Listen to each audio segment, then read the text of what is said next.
Well, in the face of current threats to the nation's internal security, a multidimensional approach is being advocated to tackle the growing menace. At the inaugural lecture of the National Defense College in Abuja, former military head of state, General Abdulsalami Abubakar, said an intensive collaboration among the nation's security agencies has become necessary. He recommended harmonized training standards, a joint central database, and adequate intelligence sharing among Nigeria's security forces. Nigeria is presently witnessing increasing security threats, and the dimensions of the threats are affecting the nation's internal security landscape, thus requiring intensive collaboration among security agencies to fight the trend. The inauguration lecture of the National Defense College, delivered by former military head of state, retired General Abdulsalami Abubakar, hinged on developing a comprehensive national security management in Nigeria to address the nation's contemporary security challenges. It is a structure that involves the use of political, diplomatic, security, economic, and developmental interventions governed by the rule of law in pursuit of sustainable security. Comprehensive approach to national security management in Nigeria is very apt and timely, given the numerous contemporary security challenges facing the international community and the need to form global synergies and collaborations to tackle them. General Abubakar, who once served as the commandant of the then National War College, recommended strategies for tackling insecurity, including harmonized training standards, joint central database, and adequate intelligence sharing among security agencies. Trends in the international security environment have become very complex. This, therefore, calls for a more robust and comprehensive approach to security management in ways that bring all the stakeholders on board to ensure better service delivery in the form of provision of security of life and property. The comprehensive approach to security management advocated at this lecture is concerned with restoring security, governance and development. Hopefully at the end of the 11-month course, these participants will make meaningful contributions to improving national security. So another form of security, about 84,000 barrels of Nigeria's crude oil is lost to vandals and pirates daily. That's according to the Senior Special Assistant to the President, Mr. Leke Oyewole. He pointed out during the send-forth of the second batch of seafarers cadets of NIMASA in Lagos that the figure is far less today than what it used to be in the past. Our correspondent, Loretta Chiogo, reports. Piracy and illegal bunkering. Deep here is where the economic strength of Nigeria lies. But illegal activities on the country's territorial waters oftentimes threaten the gains of this natural endowment. The fight against oil theft seems unending, especially in the face of the low capacity of the country's refineries, thereby exposing the export and import of crude and refined oil to the dangers of attacks, especially on the sea. Perhaps the reason why more and more youths are being trained within and outside Nigeria on maritime expertise. In the next few years, we want you to come back to the shores of our country, to Nigeria, and contribute to national development, contribute to the development of this country. That is why the government is spending billions of naira taking care of you. But the Senior Special Assistant to the President appeared defensive when he told journalists that the current administration is winning the battle against oil theft. Before President Goodluck Jonathan took over, it was a daily thing. That means we have done significant work. We've had so many reports. A lot of people say 400,000 barrels a day. Some will say 150,000 barrels a day. Some will even say it's more. But I tell you that today, officially, maybe about 84,000 barrels a day. But that is still unacceptable. But the president is addressing it and is tackling it holistically. The commissioning of 3 vessels by the Minister of Transport was the high point of the event. They are expected to launch into the sea and fish illegal mariners, if the words of the minister are anything to go by. Part of the package you have for that is to ensure that we usher in trainings of this nature.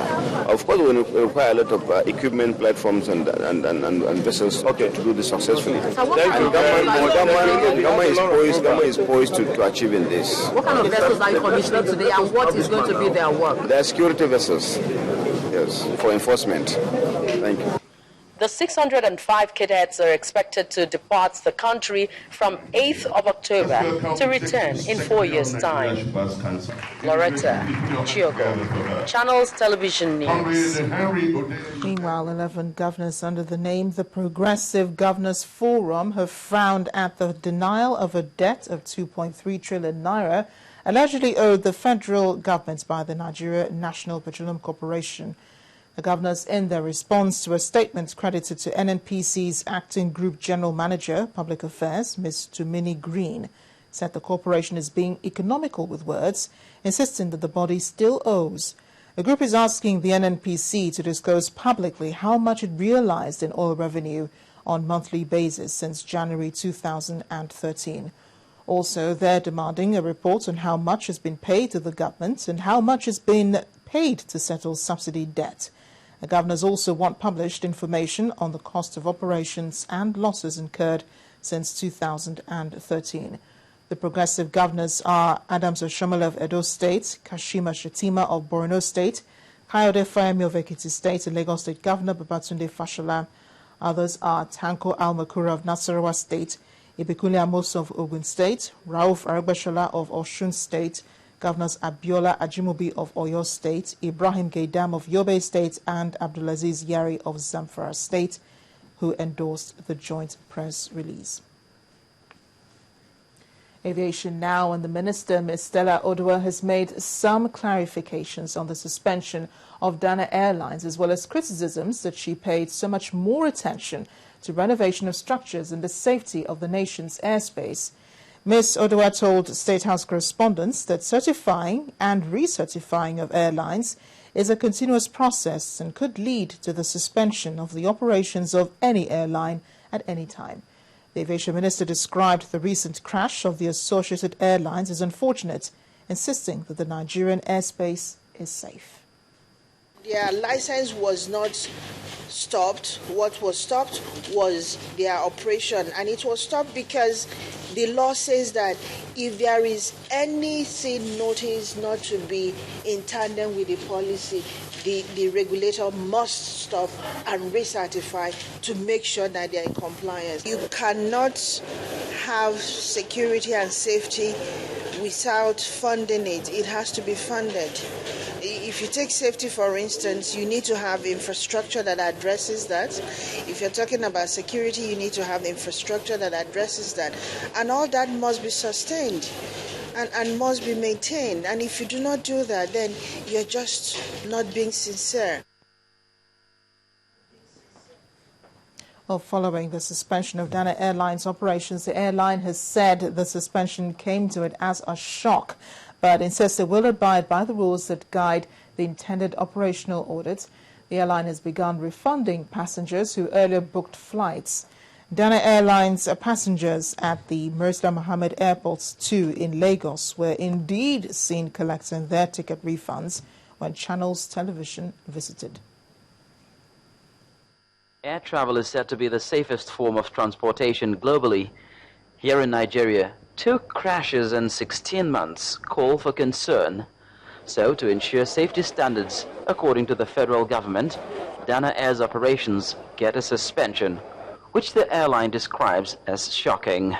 As you can expect, it came to us as a surprise because at Dana Air we pride ourselves as delivering an unrivaled quality of service excellence in Nigeria's air travel industry.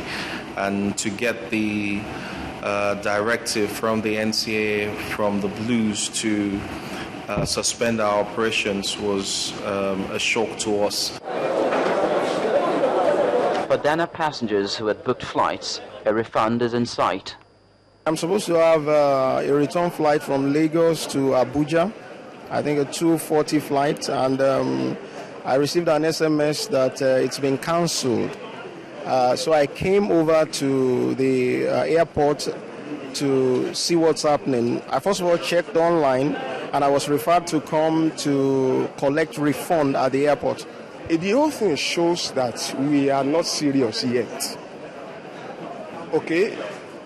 Who gave them the go-ahead to start? Who is stopping them now?